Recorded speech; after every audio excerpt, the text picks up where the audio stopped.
War had taken everything from Aiko, her home, her freedom, even her sense of safety. When she was marched into a U.S. prisoner camp with other Japanese women, she braced herself for cruelty. Instead, she found something she never expected: kindness in the most unlikely of places. The gates clanged shut behind them, a sound that echoed like the final strike of a hammer on steel. Aiko clutched the edge of her thin coat, her eyes scanning the unfamiliar landscape. She and dozens of other Japanese women had been marched into the camp, weary from travel, fear gripping them tighter than hunger. They had been told to expect cruelty, that capture meant humiliation, starvation, perhaps worse.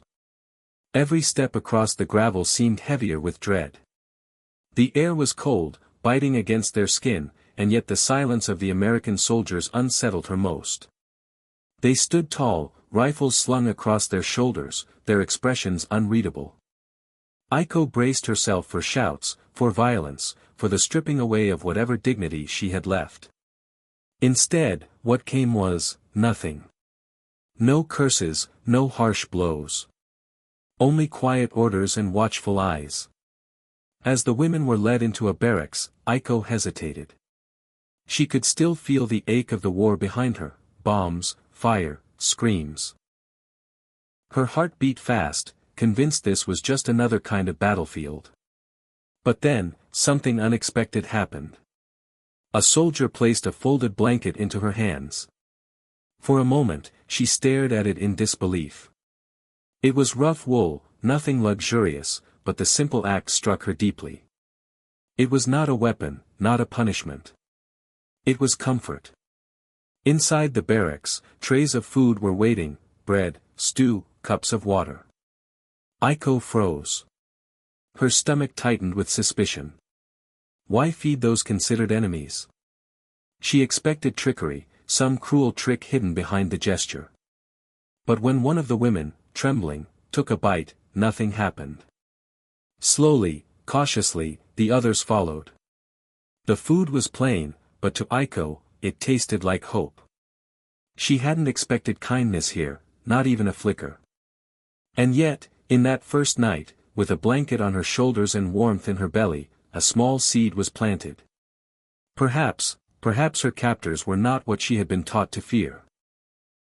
And though she could not yet name it, the journey of her heart had already begun. The first days inside the camp were heavy with silence.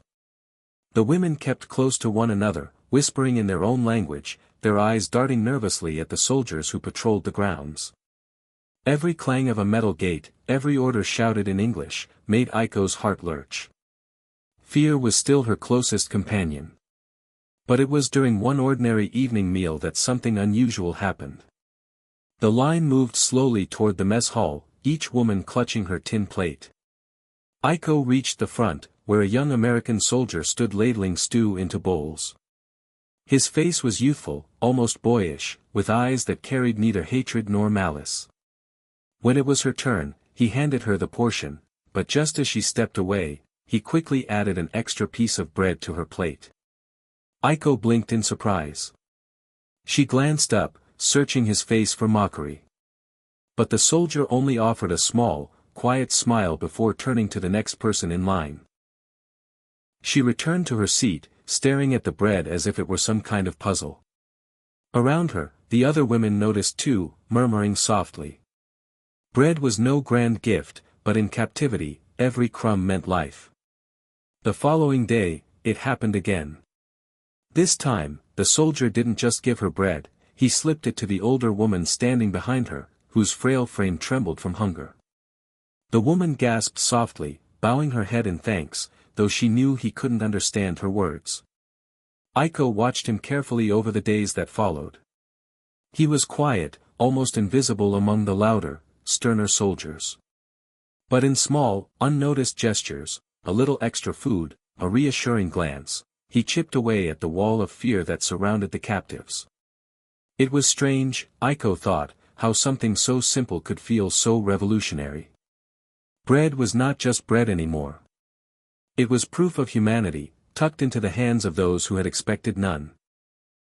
And though she said nothing, a quiet warmth began to grow inside her.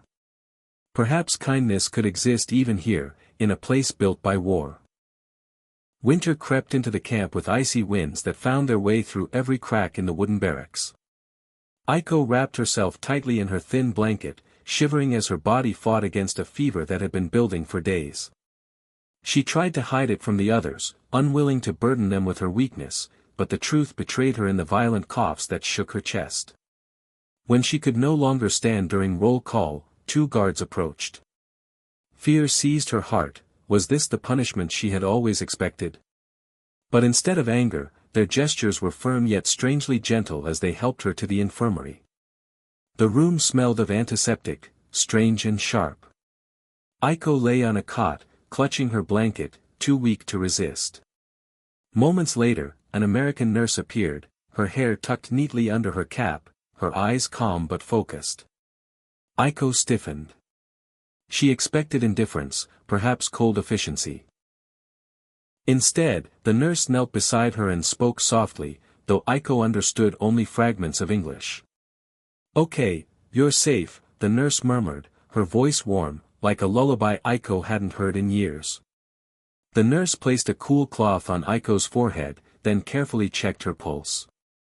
She moved with patience, as though Aiko were not an enemy, but simply a patient in need of care. For the first time in months, Aiko felt a touch that wasn't harsh or hurried, it was deliberate, compassionate.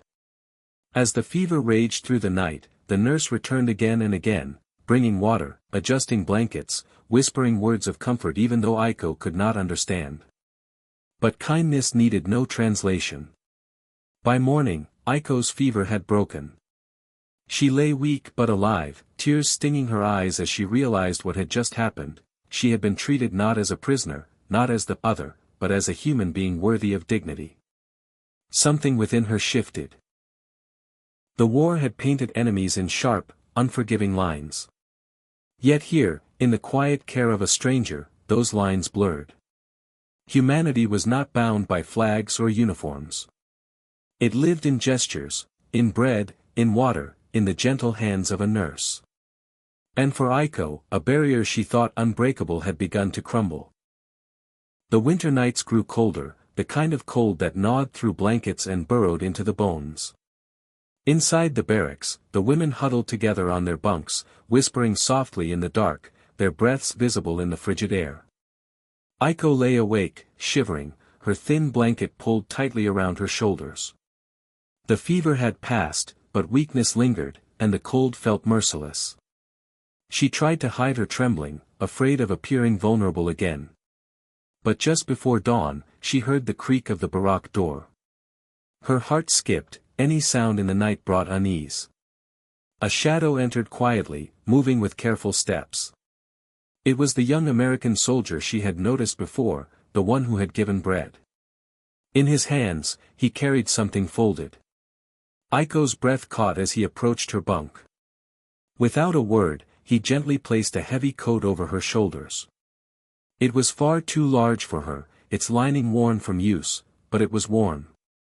She recognized it instantly. It was his own. Aiko sat up, startled. "No. I cannot," she whispered, her Japanese words tumbling out, though she knew he wouldn't understand. She tried to hand it back, shaking her head. But the soldier only pressed the coat firmly into her hands and gestured for her to keep it. His face was calm, his eyes steady, carrying no trace of pity, only quiet determination. For a moment, time seemed to stop. Here was her captor, choosing to sacrifice his comfort for hers. It was an act so unexpected, so disarming, that Aiko felt her throat tighten. Tears filled her eyes before she could stop them. She clutched the coat against her chest, overwhelmed by the simple, profound kindness. The soldier gave a small nod, then turned and slipped out as quietly as he had come, leaving nothing behind but warmth and an unshakable truth. As the dawn light crept into the barracks, Aiko realized something had changed. She no longer saw just a uniform when she looked at the guards. She saw a young man with a heart, capable of compassion even in the shadow of war. And in that moment, her fear began to give way to gratitude. Weeks turned into months, and the camp that once felt like a cage of despair began to reveal unexpected cracks of light. Aiko noticed it first in the way the soldiers no longer seemed like faceless guards but individuals, some young and frightened, others weary and longing for home, not so different from the women themselves. The nurse who had tended her fever continued to check on her, sometimes bringing small comforts, a cup of hot tea, an extra blanket, a smile that carried no judgment. The young soldier with the quiet eyes would nod at her in passing, a silent acknowledgement that spoke louder than words. For Aiko, these gestures stitched together a fragile but undeniable truth: compassion could exist even where war had tried to erase it. One afternoon, while the women worked in the camp garden under supervision, Aiko found herself near the fence where an older American officer stood watch. His face was stern, but when one of the women stumbled, dropping her basket of vegetables, he surprised everyone by kneeling to help her gather them. No one spoke, but the moment lingered like a spark in dry grass. That night, Aiko shared her thoughts with the other women in hushed whispers. "We are prisoners," she admitted, "but we are also still human. And they are showing us that they know this too." Some were skeptical, but others nodded, their expressions softening with the first flickers of hope. Over time, the atmosphere shifted. The women began to respond to the kindness offered, small bows of gratitude, shy smiles, moments of trust where silence had once reigned. It was not freedom, but it was dignity. For Aiko, the transformation was deeply personal. She had entered the camp expecting only cruelty, certain her captors would see her as nothing more than an enemy. Instead, she discovered that even in the heart of conflict, humanity had a way of breaking through. When the war finally ended and the gates opened, Aiko carried more than relief. She carried the memory of a coat placed on her shoulders, of bread slipped quietly onto a plate, of a nurse's gentle touch. These moments became her proof that kindness could survive even in the harshest places. Years later, when she told her children about those days, she did not speak only of fear. She told them about compassion, the kind she never expected, but that changed the way she saw the world forever.